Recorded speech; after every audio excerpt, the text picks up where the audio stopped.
শবে বরাতে কি কি আমল করতে হয়, রোজা কয়টি, নামাজ কয় রাকাত, বিস্তারিত বুঝিয়ে বললে ভালো হতো।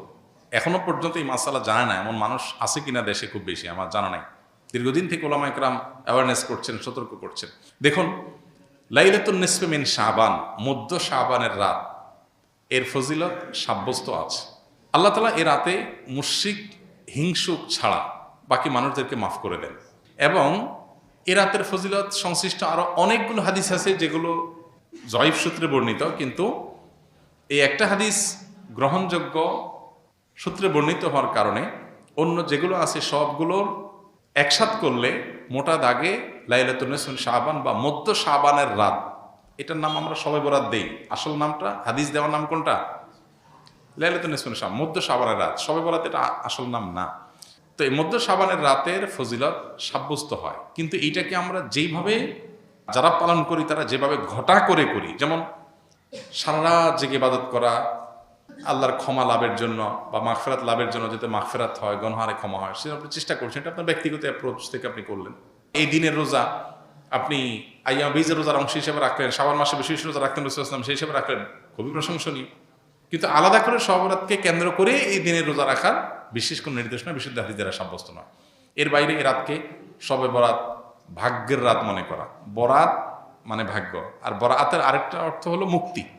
মুক্তির অর্থে ঠিক আছে শবে বরাত, আল্লাহ মানুষকে মুক্ত করেন, কিন্তু ভাগ্যের অর্থে ঠিক নেই। সূরা দুখানের শুরুতে আল্লাহ বলেছেন, ফিহা ইউফরাকু কুল্লু আমরিন হাকিম ইন্না আনজালনাহু ফি লাইলাতিন মুবারাকাহ ইন্না কুন্না মুনজিরিন। আল্লাহ বলেছেন, কোরআন আমি একটি বরকতময় রাতে নাজিল করেছি। কোন রাত সেটা? ওই যে ইন্না আনজালনাহু ফি লাইলাতিল কদর। আরেক জায়গায় আল্লাহ বলেছেন, কোরআন আয়াত আর আয়াতের ব্যাখ্যা করে আল্লাহ বলেছেন, ফিহা ইউফরাকু কুল্লু আমরিন হাকিম। যে রাতে কোরআন নাজিল হয়েছে সে আয়াতের সে রাতে গুরুত্বপূর্ণ সব বিষয় ধার্য করা হয়। তার মানে লাইলাতুল কদরে গুরুত্বপূর্ণ বিষয়গুলো ধার্য করা হয়। অতএব সব রাতে ভাগ্য নির্ধারণ করা হয়, এটি বিশুদ্ধ মত না।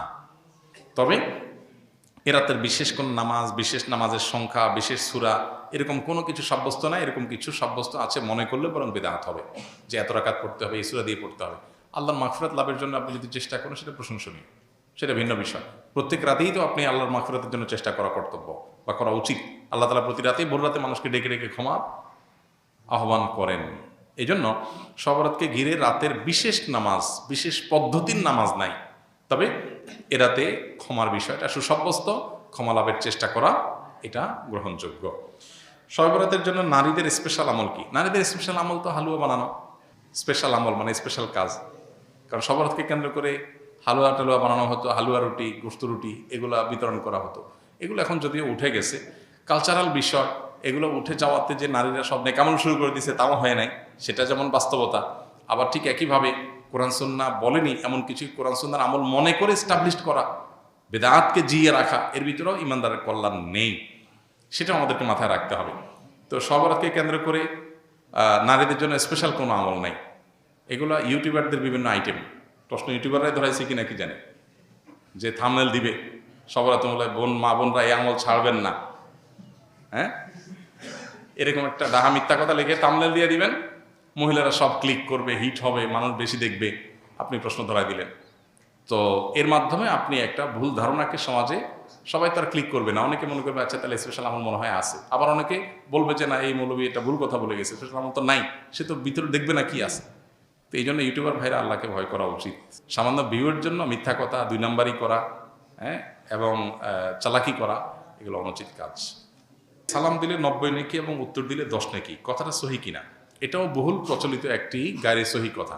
সালাম দিলে 90 নেকি, সালামের উত্তর দিলে 10 নেকি, এরকম এইভাবে কোনো হাদিসে বিশুদ্ধভাবে সাব্যস্ত হয়নি।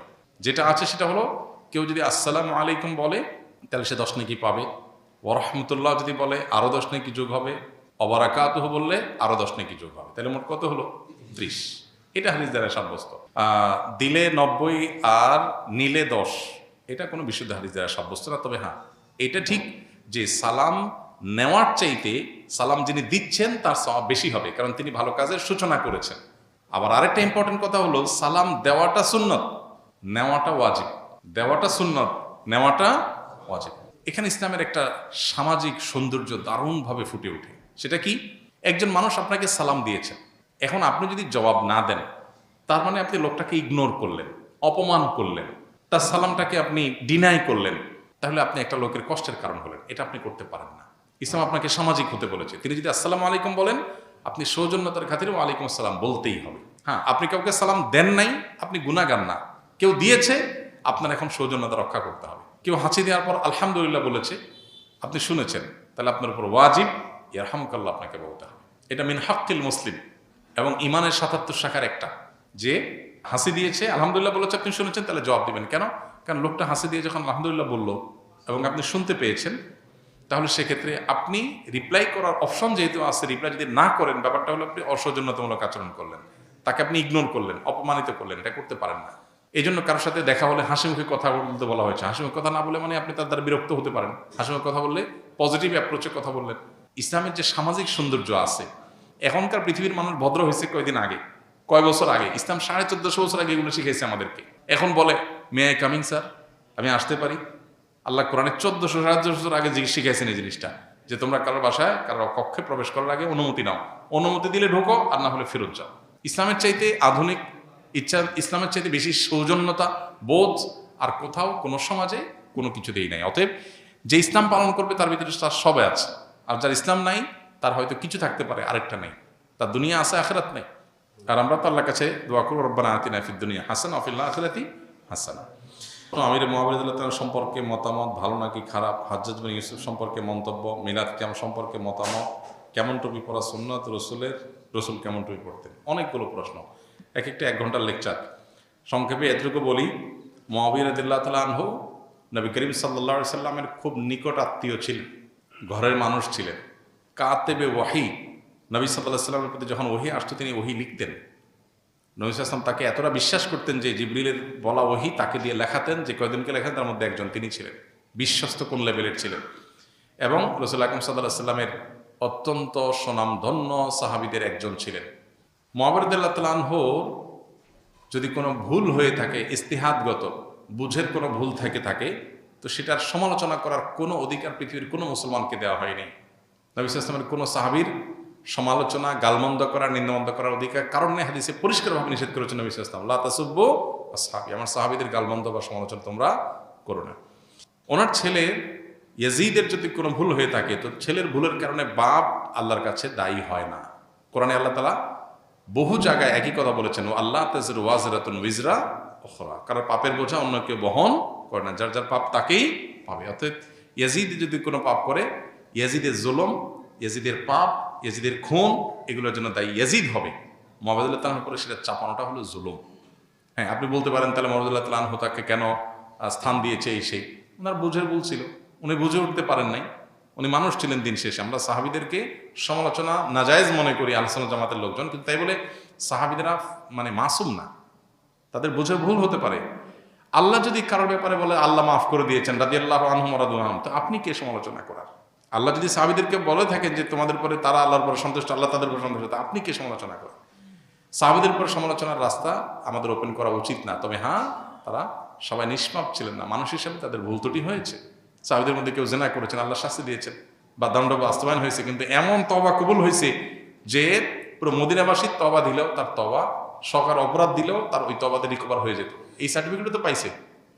তাহলে সেজন্য তাদের সমালোচনা করার আগে 20 বার ভাবতে হবে, 10 বার ভাবতে হবে। ইমানদার কখনো সাহাবীদের সমালোচনা করতে পারে না। বিশেষ করে এই জাতীয় ইস্যুগুলোতে আমরা অনেক ক্ষেত্রে পা পিছলে চাই। হাজ্জাজ বিন ইউসুফ একজন জালেম, অত্যাচারী শাসক ছিল। বহু সাহাবীর খুনি, বহু সাহাবীকে হত্যা করেছে, বহু তাবিকে হত্যা করেছে, বহু নেককার মানুষকে হত্যা করেছে। খুন খারাপি করা তার নেশা ছিল এবং তার অন্য যত গুণ আছে, তার বেশ কিছু অবদান আছে, বেশ কিছু ভালো কাজ আছে, কিন্তু সে অ্যাজ এ শাসক একজন অত্যাচারী জালিম শাসক ছিল। যেহেতু হাজ্জাজ বিন ইউসুফ কোনো সাহাবী না, অতএব তার মানে সাহাবীরা কেউ জালিম ছিলেন না, নাউজুবিল্লাহ। সাহাবীরা কেউ এই লেভেলের গুনাহ করেন নাই।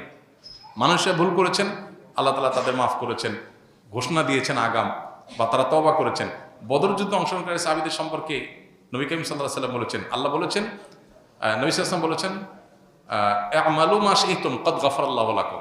যারা বদর যুদ্ধে শরীক হয়েছেন ৩১৩ জন সাহাবী, নবীজি বলেছেন, সহিহ বুখারীর হাদিস, আমালু মা শি'তুম, তোমরা যা খুশি করতে পারো, ক্বাদ গাফারাল্লাহু, আল্লাহ তোমাদের অগ্রিম মাফ করে দিয়ে রাখছেন।